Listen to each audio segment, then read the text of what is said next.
Hey folks, so today we will talk about the artificial intelligence and why artificial intelligence actually fairly in love with the self-sovereign data. But before we jump to this cool topic, a few words about me. So I'm Ukrainian, based in Berlin. Yeah, I wrote in code uh, since 1995, so I still keen on it. For me, it's some kind of magic when I push the buttons and computer do something for you. I'm more than 22 years in software, so I tried a lot, and so from the big companies and enterprises to the small startups. So I like startups more. For 10 years, I'm in identity, not entirely in identity domain, but always touch identities with my hands.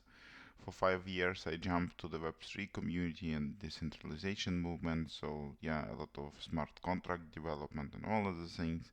And for years, I discovered for myself the self-sovereign data and the privacy domain, and it's hooked me, and it's what I really keen to do.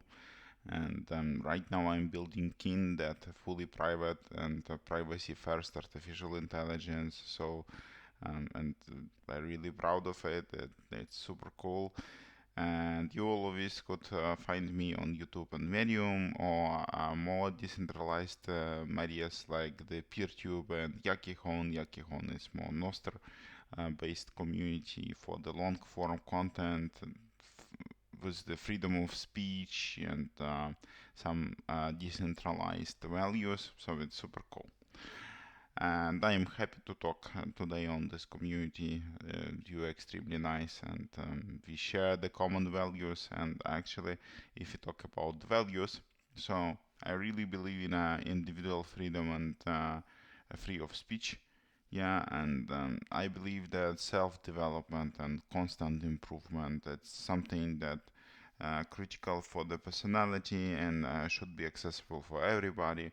We quite keen to democratize the access to the artificial intelligence and access to the knowledge, and give the tool that actually make the self-improvement and self-development possible. And it's quite important to have the right of property and the right of privacy, but we will talk why these two last points are so important. Yeah, and to make this happen, actually, for sure, we need the artificial intelligence because the AI and AI agents, they really shaping the technical landscape, they shaping the society in the future, and I deeply believe on it.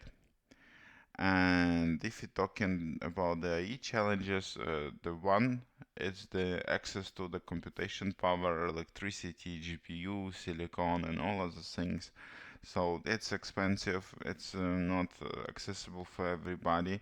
But this topic we will not discuss today. Maybe the next time. I'm more keen to talk about another thing that one of the biggest AI challenge that I see in the future is the data and access to data. And yeah, we have tons of public data in the internet. And maybe when we say that AI is hunger to data and we have a hunger data for the training of the models, it will be quite strange statement, but it is. And yeah, so we need to solve the problem of democratizing the access to the data and give this data to the models. But in the same time, we have much bigger problem that was created by the Web2 world, that the ownership of the data. And we will talk about the ownership of the data a lot because, on practice, we have the illusion of the ownership in a network or in the internet, and quite often we do not own the things that we produce. And for example, we could take the example of the YouTube channel or the Medium blog post. Actually, it's not your article, it's the platform article or platform video. So if they don't like you, they just shut down your account or throw away your content, and you own nothing. And it's the same for uh, the vast majority of the data that actually we have in internet.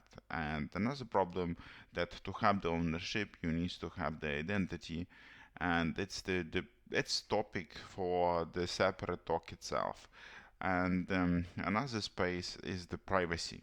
Yeah, so and the privacy matter, and we need to create a better space for the private data, and how to give the private data to the artificial intelligence, to the models, without the fear.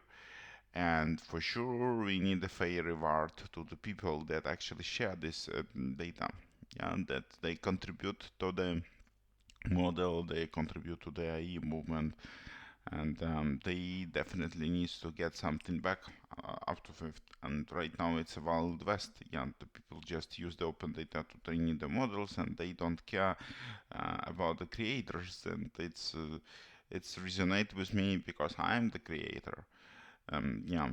So data is the fuel, and I already partially mentioned that we have a lot of open data, but the big question of the open data is the quality of the data. And the research showed that even much smaller models give you significantly better results when you feed high quality data that targeted. Yeah, so and this high quality data, usually it's not open data, and it's the challenge that this data should came from the real people, the real sensors and data points. And we have a lot of data that hidden in a internet, or they not even in the internet, because of two reasons. First of all, it's personal and too sensitive. It's one reason that I'm not comfortable to share some things. And another problem is the closed data. And what's closed data mean? That a lot of data that we generate belongs not to us. I partially take this topic that we have the fragmentation of the data and the ownership problem. So, for example, I want to share my book preferences, and I bought tons of the books on the Amazon. In the same time, I bought tons of the books in a Google, and I bought some books in a smaller shop. And the problem that these books everywhere, and I don't have full list of them. It's hard to manage, and it's hard to take them to some platform, feed it, and ask for the next recommendation. And I have the ownership illusion, because my Amazon books exist as far as I have the access to my Amazon account. So you see, it's two big problems. It's closed and it's fragmented. And what we want to achieve, that we want to have the holistic data, that all data about you stays with you.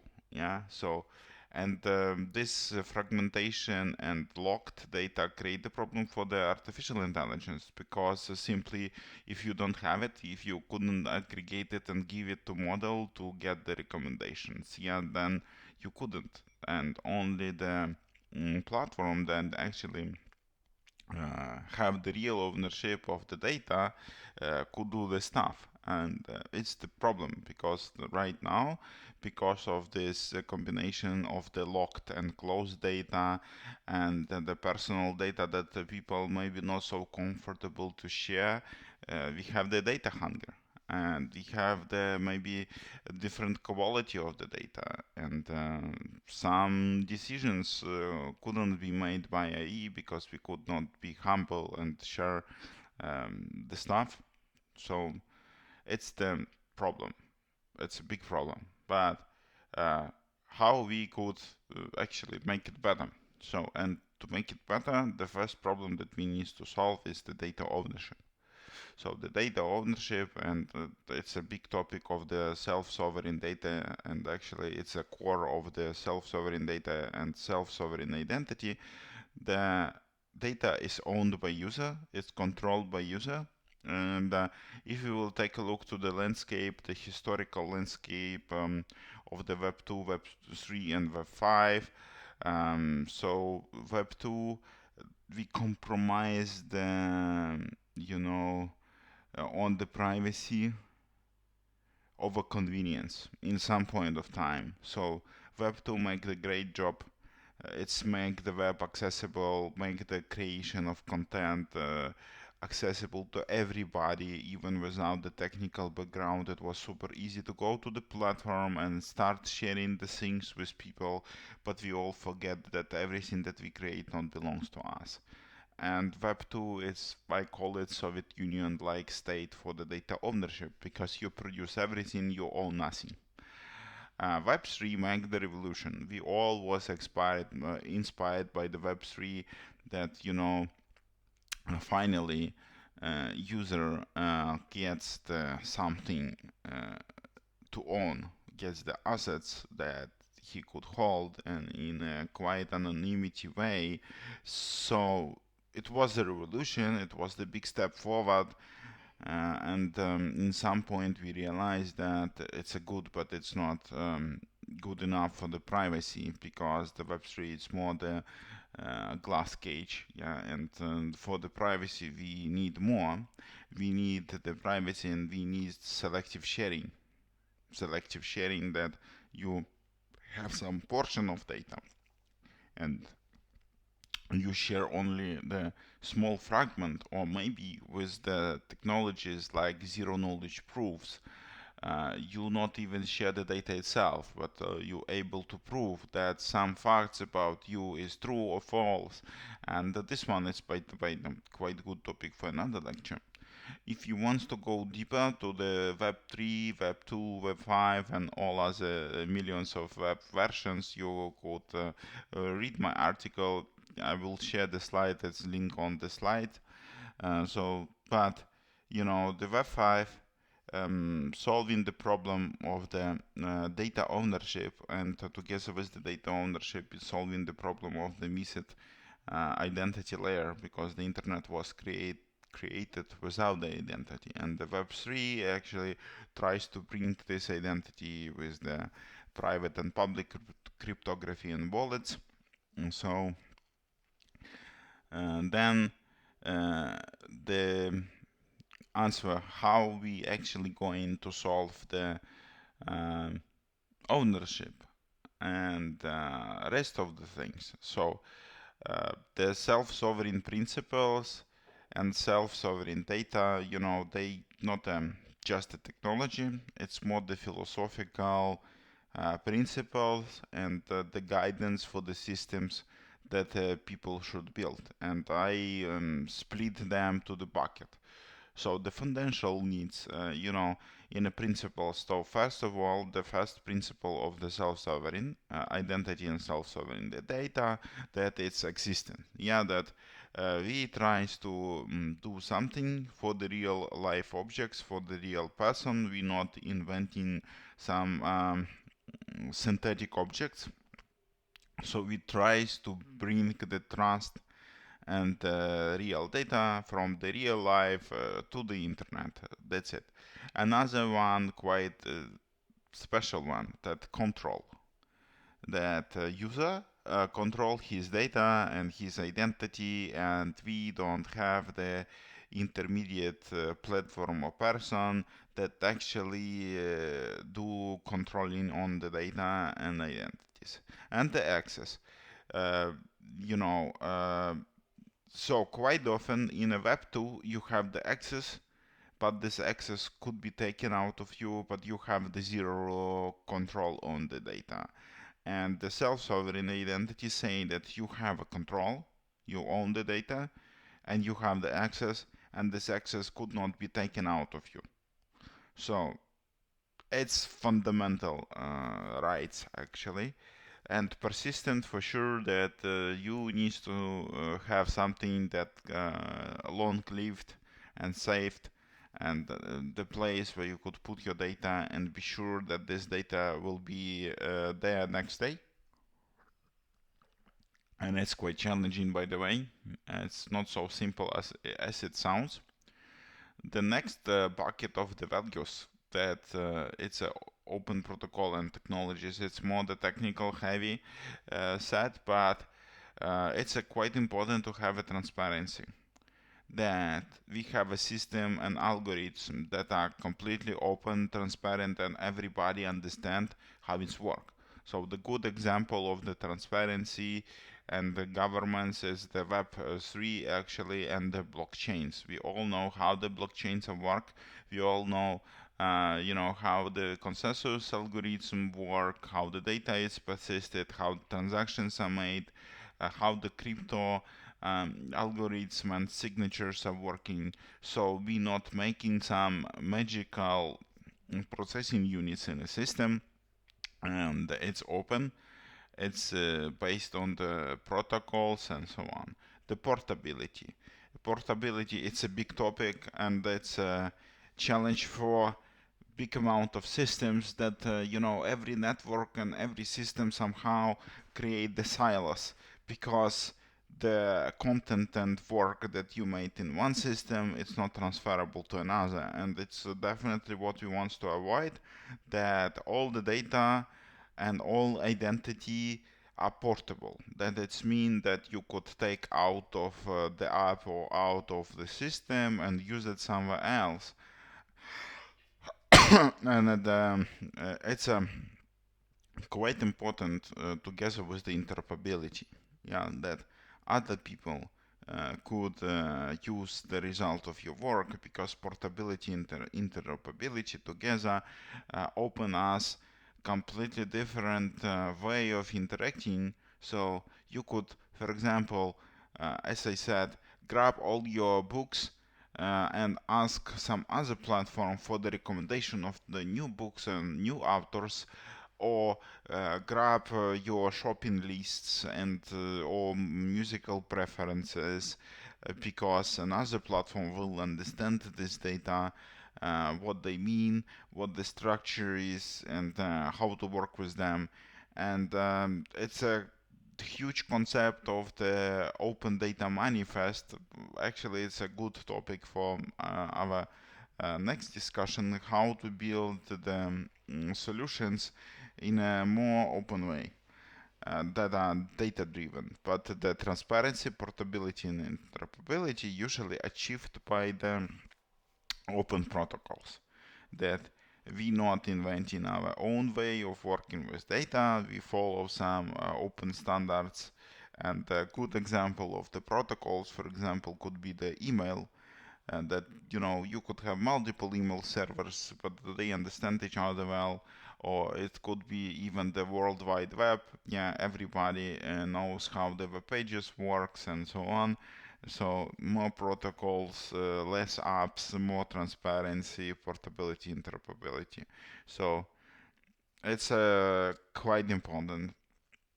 And the last piece, it's a set of principles that are quite important to us as a community. It's the private and security.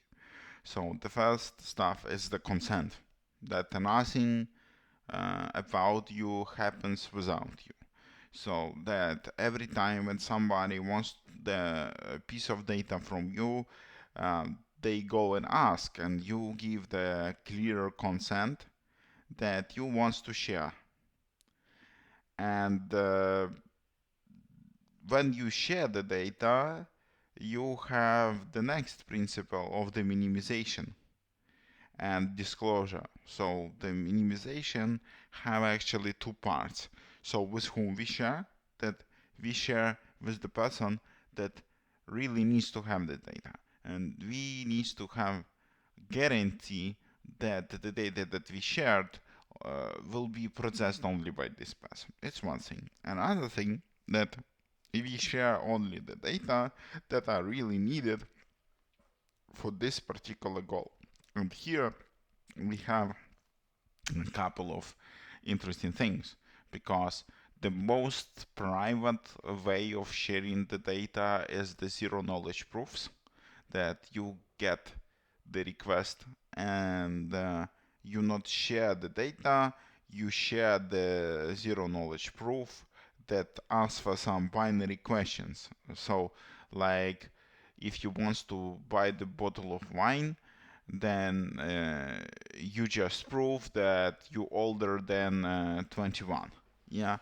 Or uh, if you want to access to some bank account, you just prove that you know the secret, but the secret always stays with you. So it's super secure. And for example, the minimization in this case, you not even share the date of birth, yeah, or you not share the data itself. You just share some cryptographical products. And protection. Protection is the corner case and corner principles of the self-sovereign identity, that users should be protected from the big players, and users should be independent from the system and autonomous. So it's a lot of things in a protection that, um, if we shut down the servers, user owned his data, user haven't lost the data, that we have no ability to, close the account or do some crazy things. And because user own the data and user own the identity, it's already the protection, because it's on his hand. Another thing that fail in a protection bucket, that self-sovereign identity and self-sovereign data as a systems, they promote the network effects, because on such kind of networks you don't have the special you don't have the special rights. What it's mean, that everybody are able to do everything. So you don't have the special admin role or special role that manage your keys, and it's uh, just power up the network effect, because amount of connections in a SSI network, it's much bigger, because everybody could interact with everybody. And if we take a look in a classical web 2, you have the gateways, yeah, that you interact with the platform, and only the exclusive amounts of platforms interact with each other. And it's create inequality, and it's create the case that yeah, somebody controls everything, and you have the zero protection, because if platform shut down, you not exist. And the protection actually, it's quite challenging to achieve technically, because it's a combination of the autonomous systems, the decentralized systems, and the most important thing that are hidden here, that the protection require the active position from the user. So you should care about your data, you should care about your autonomy, you should be ready to do some extra steps to achieve this state, and only together with the user we could achieve such things. So if you want to go deeper to the self-sovereign principles and how the self-sovereign identity actually work, you could read yet another article. So I try to keep it simple and put it in a 7 tweets. So tweet, it's like the Twitter post on the Mastodon. So let's explain everything, and I have a lot of YouTube videos that support every tute. So if you want to go deeper, read it. If you want to go even more deeper, you could always ping me in a social networks and we could have a chat. But it's this set of 10 principles create as the foundational for the architecture of the new systems, and giving the user possibility to uh, own the data. And with the data ownership, user could create the private space, and with the consent and minimization, user actually could share the data securely with the artificial intelligence agents. So we somehow solve our original problem of the data hunger, the closed data, private data, and so on. So it's actually the ultimate answer to the question that we asked at the beginning of the talk. But how actually this made happen? So, and what the web5 is, because we talk about the sovereign data, now we know about the SSI, and what about the web5? So the web5 actually, it's let's say SSI on steroids. So it's take some values from the Web3, take some building instruments and tools from the SSI, and add the decentralized web nodes to it. So let's extend a bit the instruments that usually used in a self-sovereign identity and self-sovereign data. So, and if you take a look to my simple drawing, that you know we have the world of the Web3, that we have the decentralized apps, we have the decentralized apps in Web5 too, and we have the asymmetric cryptography, keys and wallets, and the SSI use it too.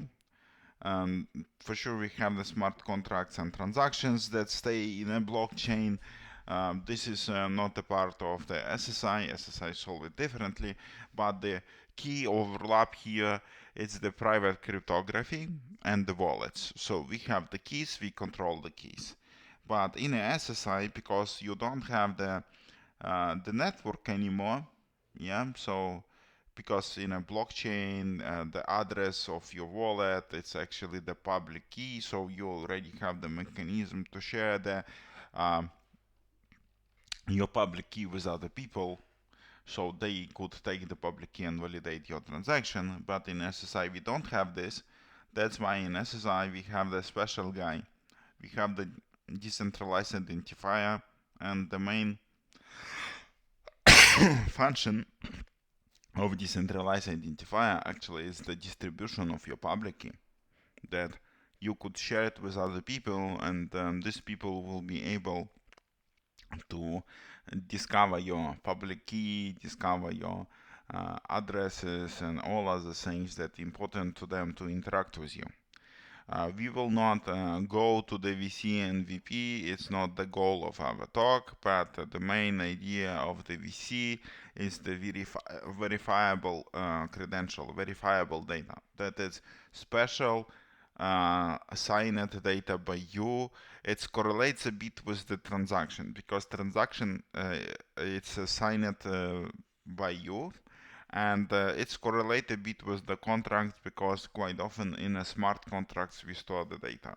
So we see it's some kind of data container that assigned, that are self-descriptive, and contain the data, contain the signature, and contain the explanation what the data are. But not all the data should be verifiable. That's why it was the big adoption problem for SSI, and Web5 guys came with a completely different view on the data. So they create this decentralized web node that extend the understanding of the data. So you could store not just verifiable data, but practically every kind of data and use it. So the Web5 bring this part on steroids with the decentralized web nodes, and Web5 apps usually interact with the decentralized web nodes. But we could have the hybrid applications that interact with the blockchains together with the decentralized web nodes. So you could have the Web3 and Web5 together. So another quite cool topic, that Web5 it's quite friendly to Web2, so you could easily migrate the applications from one world to another and start using the web5 tools in your Web2 applications. So I know that it was a bit technical and maybe my drawing is not the best.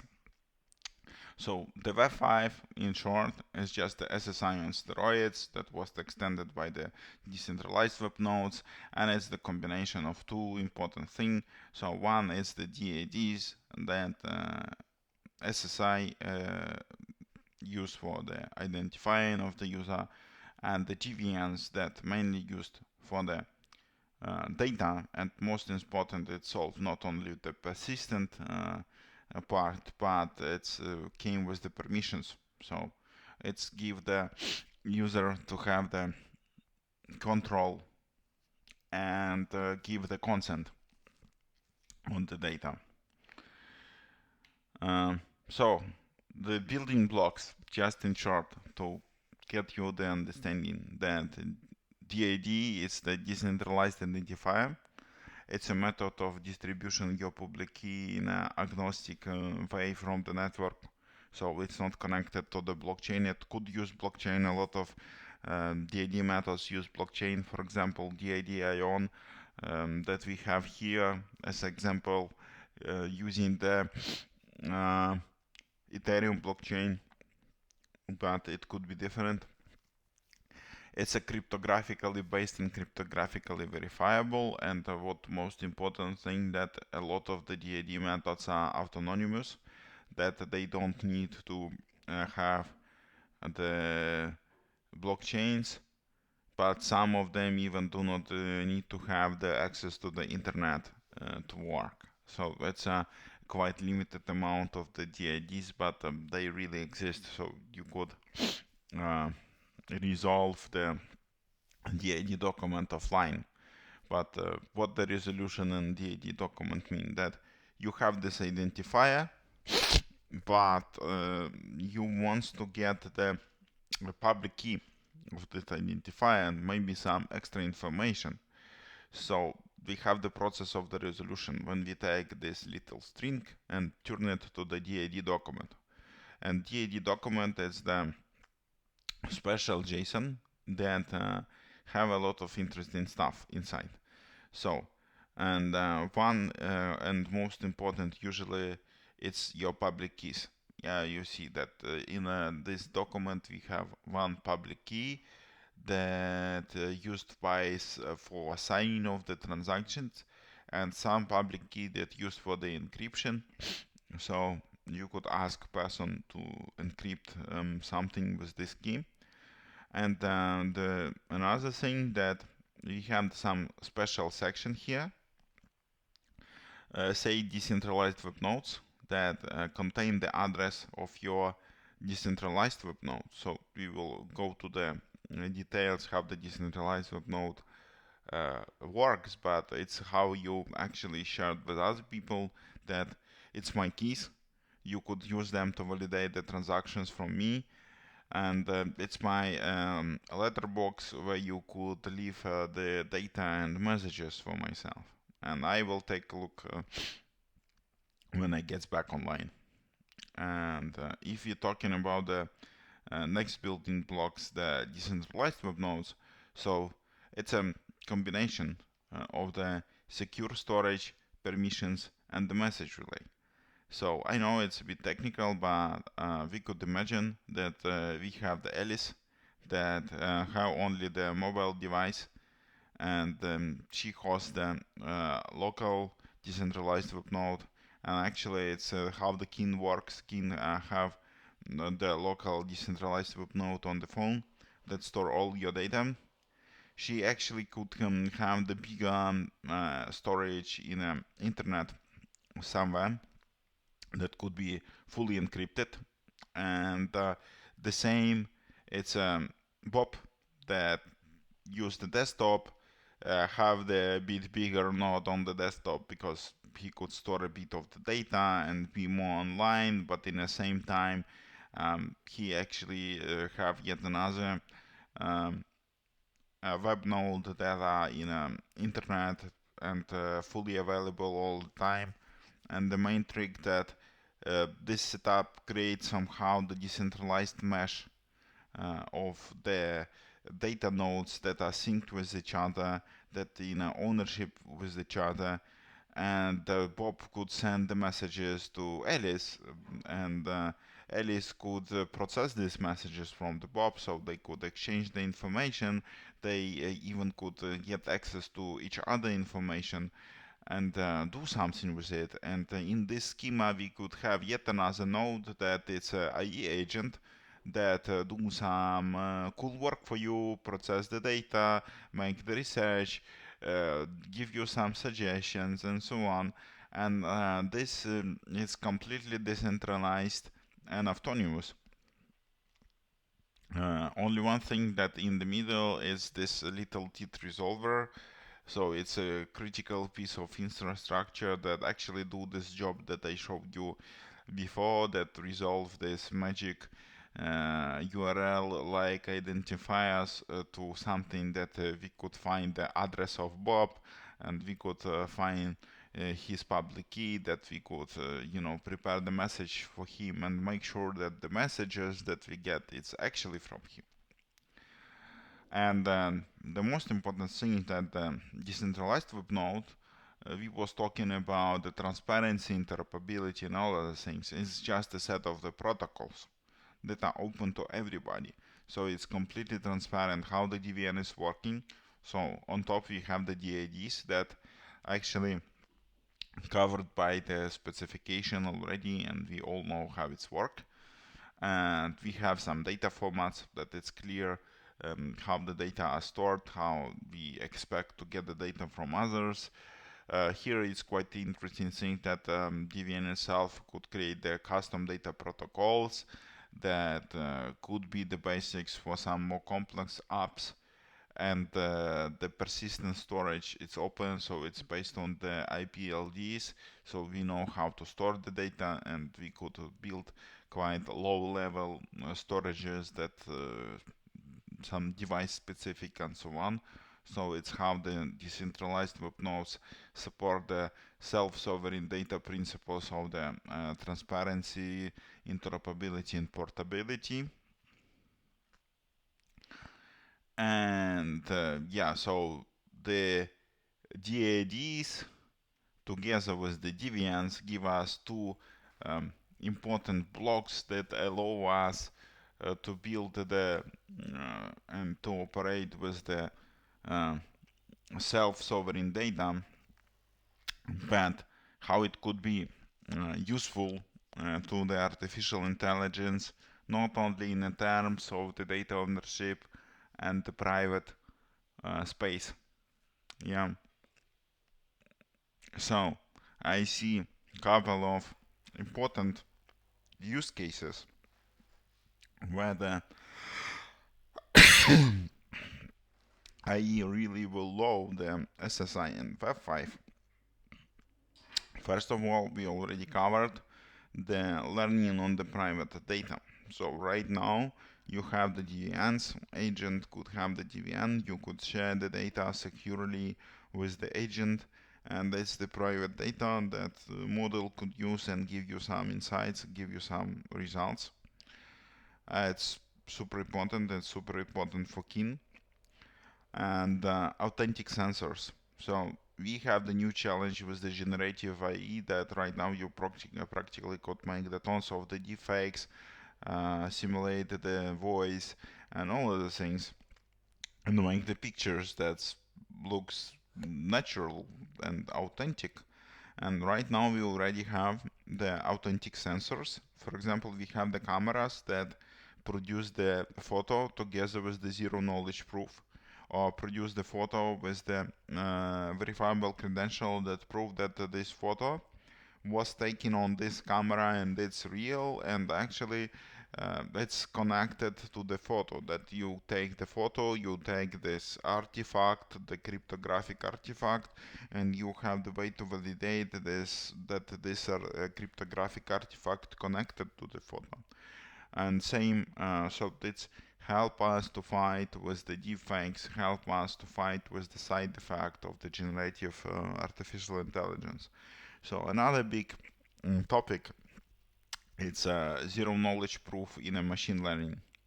So it's a proof of model use. Yeah, if we have some agent somewhere and we have a promise that it's a big model, quite complex one, and we need to pay a fee for the processing of our data, how we make sure that it's not a fraud and people not use something really simple and completely different models.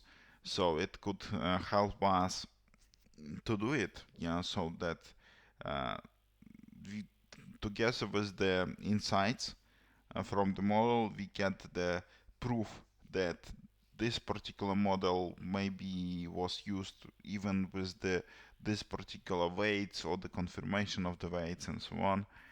And yeah, another big topic is actually the data economy. The data economy is the participation in learning. Yeah, that you have your data, you give this data to the model, and you expect that every time when people actually use the uh, model trained on your data, you get some kind of reward back if you participate to the learning on the data set and so on. And for this, we for sure needs to have the identity and possibility to have the verifiable data. Yeah.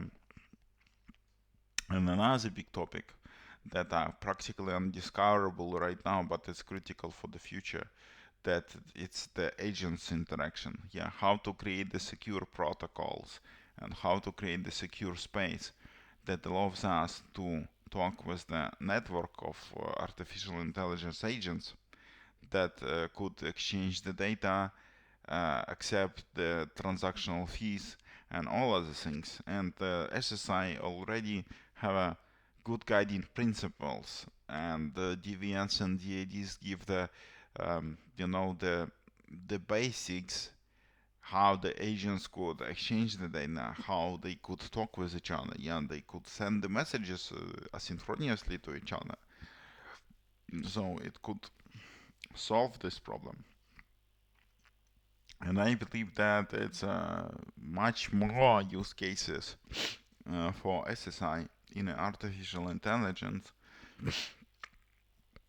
and we still needs to discover a lot of them. So if you still keen to learn more about the artificial intelligence, machine learning together with the self-sovereign data, you could take a look to my article. As usually shown, there's a link in a slide, and I have a couple of videos on my YouTube that actually tries to go deeper to this topic. But in short, is these use cases, and yeah. So the personal use case, it's the most critical one. So because we focus not just build the assistant, but make it fully personal. And the main use case is the personal assistant, yeah, and the proof of personhood and the personalized experience without the risk of losing the privacy. And so I think that a lot of people not they stop of using these all uh, powerful tools because they feel unsecured and not protected and maybe not comfortable to use some to share some sensitive information about themselves with the big tech and the big models, and you never know that maybe your data and your sensitive information will be used for training, and after that will be exposed to other people. And actually it's the big challenge that we try to solve, that you have your personal artificial intelligence that trained carefully on your own data, but this data is not exposed to others. Or at least you have the clear consent that you want to make this data available for others. And it's a huge challenge. It's a quite new emerging space, and it's what we believe future will look like. And yeah, I already said that we build in Kin, and Kin is personal, Kin is full private, and it's built on top of web5. But web5 is just a tiny fraction of the challenges that we facing, because together with the persistence of the data, you need a lot of things around the artificial intelligence, about around the memory, and around other things. So, you know, even with the sovereign data today, I just scratched the little surface of it, and it's a big, deep topic, and I always keen to talk with you about this. So, if you have any questions, I will be happy to answer. And I always available on the Kin Discord. I always available on my social handles that I shared with you, so you could always talk with me. And if you see the Yaki home, you have the Noster key, so you could text me on Noster. And yeah, I will always be keen to talk with you about Kin, about the decentralized web nodes, about the sovereign data. And in the Kin Discord, we have the library about this. We have the dedicated channels about this that are full of information. We always have the in our Discord all the AI discussion that maybe you will be keen to participate, and the most important that in our Discord you have the access to the core team that actually building the future. So join the movement, help us to build this future together. And it was nice to have this talk. And thank you.